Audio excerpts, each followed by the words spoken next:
Good morning. I'm so glad that you have joined me this morning. Thank you for joining me, and we're going to study English. I hope you have a paper and pencil and different things that you can use while we're having class, and I hope that you've had a wonderful week so far and continue to have one. My name is Marge Peterson. I'm with the Claiborne County Adult Literacy Council. And if you are interested in, whichever part of the council or whichever programs that we have, please call area code 361-595-1010. Okay, 361-595-1010. If you're interested in helping, if you'd like to volunteer, if you're not a student, we'd love to have you volunteer at our in-class classes that we have every Tuesday and Thursday morning. We also have, if you're interested, if you haven't gotten your high school equivalency, and if you're interested in studying that, we also have a Zoom class for that. So please call that number because we'd love to have you participate with us, okay? So, we're going to get started because I've got a couple different things to do today. We're going to do some review, and I'm going to give you a little quiz, sort of. So, anyway, it's not, a quiz that you're going to get a grade on, but I hope that when I give you the examples that you will know what I'm talking about. Okay, we're at the end of our idioms in the category of feelings, emotions, and reactions, those three things.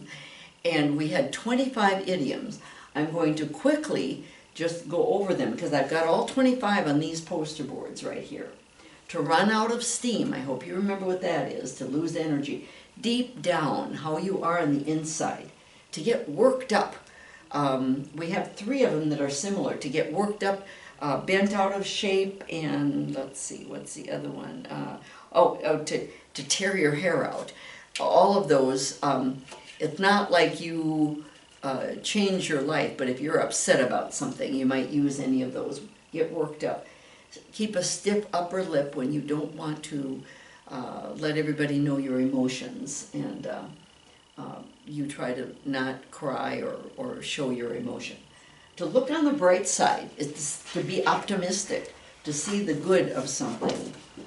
Okay, put your foot in your mouth, or it could be put his foot in his mouth, or put my foot in my mouth, okay? It would always be the same pronoun from one to another. And that means to say something that offends or embarrasses someone without meaning to do it, okay? Pour your heart out. Tell someone what your deepest inner feelings are about something. No hard feelings. If you've had an argument with someone and you don't want to have go away as enemies, no hard feelings, okay? And if you agree to that, it's wonderful. Mixed feelings. If something that's going to happen makes you happy, but it also makes you sad, okay, at the same time, you have mixed feelings. A fish out of water. If you feel like you don't really fit in or uncomfortable in unfamiliar surroundings, or someone that doesn't fit into something, you might be a fish out of water. Another one, bent out of shape. That's similar to the getting worked up. If you're bent out of shape, that's one that we use now. Really, I hear people say that all the time. Don't get bent out of shape over the assignment or something like that. If you have something that makes you upset about it, okay? And it says sometimes it can't be avoided, so don't get bent out of shape over something that you have no control over. Bear the brunt. The brunt is if someone bears the brunt of something, they suffer the most when something bad happens, or when there's more responsibility and they bear the brunt of it. That means that they take on more of the hardship or the suffering of something, or the responsibility, a big responsibility, for example. Carry the torch for some past love that it won't ever work out, you won't ever see them again, but if you carry the torch, you have this feeling on the inside. Or maybe It's for someone that you've never even met. Okay, it's kind of a strong love feeling, so it's kind of ridiculous in a way, unrealistic. We'll put it that way. A chip on your shoulder. If you feel like you're being treated unfairly, or something has happened that you feel bitter about or resentful, okay, that you resent something that, or maybe a little angry, you might have a chip on your shoulder about it. Get a grip. That's what someone might tell you. It means like, don't get bent out of shape. Get a grip. That means get a hold of your life so that you don't let your feelings get out of control, so that you can live a normal life. Okay, you're able to deal with something, and usually, if you get a grip, is what it's advice from one person to another. Okay, the next one, and we reviewed these last time. Go to pieces. That's similar to get upset, or get worked up. We'll put it that way. Get worked up. Head over heels. And sometimes people just say head over heels, but it means head over heels in love. Oh, it's like this feeling of passionate love for someone else. If you are head over heels, that means you really love someone, or someone is usually what it would be. Or it could be, I suppose, about something. If you start a new job and you absolutely love it, everything is going beautifully, you're getting a good salary, you really love what you're doing, you're head over heels about that. Okay, so that would be you're head over heels in love. It wouldn't be with a person, but with the job. Okay, change of heart means change of attitude or change of thinking. Okay, or feelings about something. Love me, love my dog, or love me, love my car, or whatever is important to you. That means you want someone, if they are going to be in love with you and love you, why, they have to love whatever you love also, whether it's your dog or your cat or your car, or I know there's different kinds of things. So anyway, they have to love everything and everyone you love. A lump in your throat, that's when it tightens and you have trouble talking because you have such a strong emotion. Maybe it's a sadness, but it could be a happiness, extreme happiness that you feel that your throat tightening, or maybe it's gratitude. Okay, those would all be ones that you could say, I have a lump in my throat for. And here, the last ones we had last time in our class, we had tear your hair out. I'm tearing my hair out at, what can you say, at my, getting my son to do his homework or something like that. Tear your hair out, to be extremely upset or agitated about something. It's similar to getting worked up or bent out of shape. Okay, they're different idioms, but they all have the same kind of meaning. Think the world of someone. That's similar to mean the world. Okay, if you think the world of someone, you respect them and you admire them tremendously. Okay, a lot. And then tongue-tied is to be so nervous or so embarrassed about speaking in front of people that you can't think of the right words. You can't make the words. You have difficulty in expressing yourself, in talking to others. Over the moon, to be absolutely delighted or happy. That one, I hear a lot of people say that, or I hear people say to the moon, I love you to the moon and back, which I have never said that, I've never used that, but I see that people will say that. This is similar. Over the moon is to the moon and back would be something very happy, a tremendous amount. And this is to be extremely or absolutely happy or delighted. And then either to be the world to someone or to mean the world to someone. If you mean the world to someone else, that means that they really, really love you and you are very important to them. Or if someone else means the world to you or is the world to you, that means that they are precious and special to you. Okay, so here are 10 of them, and I'm going to ask you some questions. And I'm going to read these to you first, so think about them. I am worked up. I am tearing my hair out. You see, all of these are in the present progressive, okay?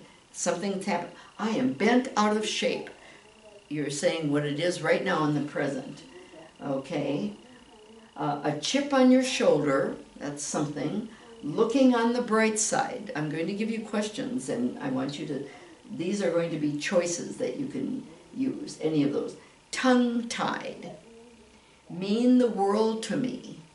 A change of heart. Head over heels in love. A fish out of water. All of these, we just had these in the last few, 4, 5, I guess it was, videos, class sessions.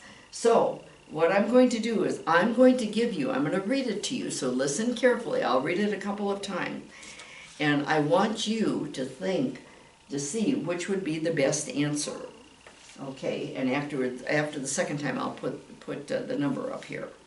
Number 1, if you feel resentful or bitter or hurt and angry because you think you were treated unfairly, you have what? I guess I can put them up here right now. If you feel resentful or bitter or hurt and angry because you think you were treated unfairly, you have what? What of those things do you have? Okay, I guess I can put these as A, that letter A. Okay, that way it won't be 2 numbers, it'll just be a number and a letter. Number 2, if you are very in love with someone, we might say you are what? If you're very in love with someone, which of these would it be that we just read through? You are what? Letter C. If you are very upset or distressed or agitated about something, what are 3 different idioms you would say about yourself? If you are very upset or distressed or agitated about yourself, about something, what are 3 different idioms you would say about yourself? So actually, letter C would be 1, 2, 3 choices. 1, 2, 3 choices. It would be 3 of those numbers. Letter D. If you change your mind, you have a what? If you change your mind, you have a what? What thing on there? There's 10 of them here. Which one of those 10 would you say?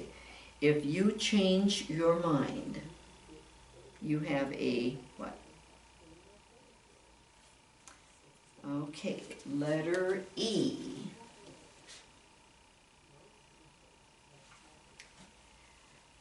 If someone is very important to you, you might say to them, you what?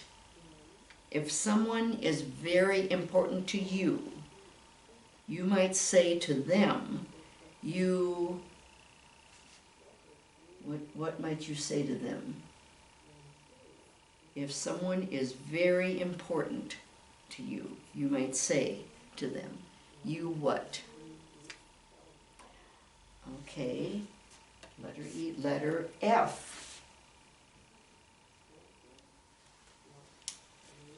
If you are extremely nervous or embarrassed and you're having trouble trying to talk normally, you are what?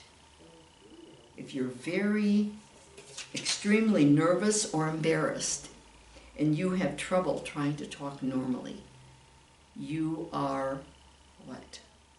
What of those things would you say?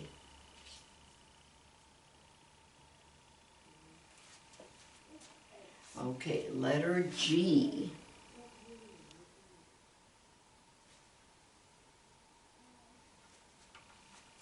Okay. If you find some positive things in a very difficult and negative situation, you are what? What are you doing? If you find some positive things in a very difficult or negative situation, you are what? Like the coronavirus pandemic, if you find some positive things about that, you are what? What are you doing? And the last one, letter H. If you feel like you do not fit into a group or a familiar situation, or unfamiliar, I'm sorry. If you feel like you do not fit into a group or are in an unfamiliar situation, you feel like what? If you feel like you do not fit into a group or an unfamiliar situation, you feel like what? Okay, let's go back to number 1. If you feel resentful or bitter or hurt and angry because you think you were treated unfairly, you have what? Which thing do you think it is? I'm worked up, I'm bent out of shape, a chip on your shoulder. Did you say that? A chip on your shoulder. If you are resentful or bitter or hurt and angry, okay? So number 1 would be, letter A would be number 4. Okay, the second one, letter B. If you are very in love with someone, we might say you are what? Remember if you're very in love, what might we say? You are, number 9, head over heels in love. If you're very in love with someone. So letter B would be 9. Okay. Letter C has 3 different answers. This one is probably pretty easy for you by now. If you are very upset or distressed or agitated about something, what are 3 different idioms you would say about yourself? And these are easy because they're whole sentences. You can say, I'm worked up, I'm tearing my hair out, I am bent out of shape. You might say that about yourself. So letter C would be 1, 2, or 3. You could say any of those things. Or you might say all of them. Okay? Say, oh, I'm worked up, I'm tearing my hair out, I'm bent out of shape. They all mean that same thing. Very upset or agitated or distressed about something. And you can say, it's you saying it. So you'd say, I am worked up. That's what you would say. Okay, letter D. Okay, if you change your mind, you have what? If you change your mind, let me put these aligned by these 3. If you change your mind, what are you? You have a change of heart, don't you? Because we say change of heart, but that's just like we have, and this is a long time ago, if someone says you have to learn something by heart, it's not your heart they're talking about, it's you have to memorize something. It's your mind, but we say by heart. For some reason, I'm not sure. This is similar to that. Change of heart, it's actually a change of mind or your feelings about something. So letter D, when it says if you change your mind, you have a change of heart, which is number 8. Okay, letter E. If someone is very important to you, you might say to them, you what?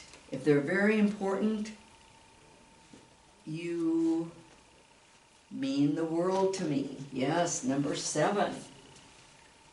If someone says, you mean the world to me, that means you're very important to them. Or if you say to someone else, you mean the world to me, that person is very important to you. Okay? Letter F. If you are extremely nervous or embarrassed and you have trouble speaking or to talk normally, what are you? Looking on the bright side? I was leaving some so that you could, all those that have the little mark by them, we've already used them. What are you? If you're embarrassed or nervous to talk, that you so embarrassed that you can't speak normally, you are tongue-tied, remember? Tongue-tied is how we say it. So letter F is number 6. Okay, letter G. If you find some positive things in a very difficult or negative situation, what are you doing? Are you looking on the bright side or a fish out of water? Looking on the bright side. Positive, not negative, okay? Looking on the bright side. So letter G is number 5. There's only one choice. If you feel like you do not fit into a group or an unfamiliar situation, what would you say? You feel like a fish out of water. Remember, a fish out of water can't swim and just kind of stays in one place until they go back in the water. So letter H is number 8. Okay, did you get all of those correct? I hope you did. This is the last that we're going to be going over these feelings, emotions, and reactions. And next time we're starting idioms that have, I'm trying to remember now, flowers, nature, and tree. Flowers, grass, and trees, maybe it is. And it made me think of springtime because things bloom in the springtime. So that's what we're going to be starting next time. Okay, so I hope that you learned something. I hope you practice these because they're very common. And if you read them, okay, go back and look at your notes if you can't remember what a fish out of water is or a chip on your shoulder, okay. Some of these we use as they're a noun, but it's an idiom that, or in some tongue-tied, some of them are adjectives, and some are the whole, if you say, I'm worked up, well, it would be adjectives, but you can use a whole sentence with them, okay? So, okay, good. I'm glad that you had these, and I hope that you got all of these correct. I didn't put the words that I said on the board, but I hope you can understand what I'm saying because that's part of English language learning is to understand what you hear. Okay, so now last time for our grammar we've been studying past tense verbs. We're doing irregular past tense verbs right now, and so I think I'll put up the number 7 one because we kind of went over it quickly. Let me go here to my number 7. There it is. We had verbs that end, the past tense irregular verb has an O sound. And I will put up, because I don't know if you remember, but I said there are 9 different categories. And so this is category number 7. For irregular verbs, and this one has the past tense verb. It's irregular, but it ends, or it has not ends, but it has an O, a long O sound. And here are the ones we had: break. Remember what the past tense is? Broke. Yes. Break, broke. Another one we had was choose. And the past tense is chose. See, they're different. Whoops, I put broke in. No, it's not broke. Broke, chose, sell. See, all of the verbs themselves are different. That's why you just really, these are very, very common verbs. So if you're having trouble with some of the past tense forms, they're irregular, practice writing some. Use them in a sentence or somehow that you practice them. Sell, and another one that rhymes with sell is tell. Both of those have O in the past, a long O. Sold and told. Speak is another one. And what's the past tense? Irregular? Spoke. He spoke to me yesterday. Steal. Did the robbers steal anything? Yes, they stole my television or something like that. Drive. Where did you drive last week? We drove to San Antonio, okay? Or how about the word ride? Did you ride with your son? Yes, I rode with him. Wake? What time do you wake up, or what time did you wake up today? I woke up at 6 o'clock. Right? And the past is wrote. You see, all of those past tense irregular verbs have a long O. Broke, chose, sold, told, spoke, stole, drove, rode, woke, and wrote. They all have a long O sound. And usually when we put an O and put that on top of it, it sounds like O. It doesn't sound like ah, ooh, anything else. It sounds like O. Okay? So that's the seventh one. Now we're going to go on. The eighth one, how can I say? There's a vowel change, and they're all different, okay? So the eighth category is just a vowel change.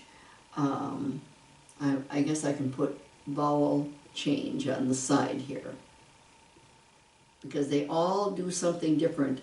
Vowel change in past tense.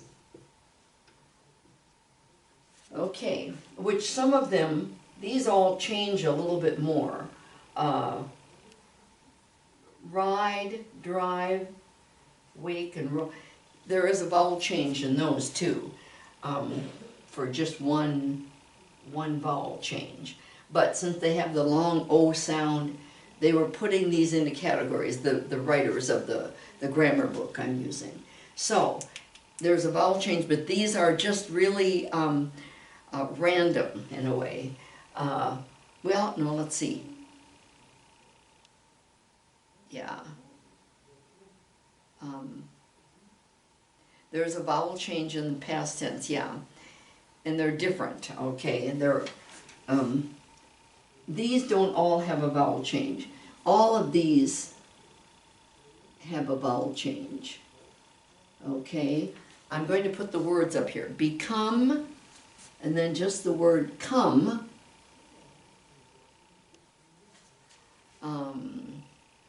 Dig, fall, and of course these are verbs, so it's not the time of the year. Forget, and some of these, forget and get, some of these are similar, like become and come is part of become. Forget and get is part of forget. Give is another one, because all of these vowel changes are different. Hold, hang, let me see what the other one, run, sit, and there's one more. The last one is win.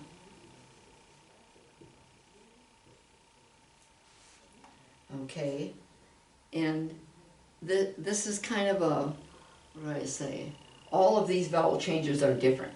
Become, the past tense is became, okay? And if you know became, then the word come, the past tense is came. He came to class. Okay, he came.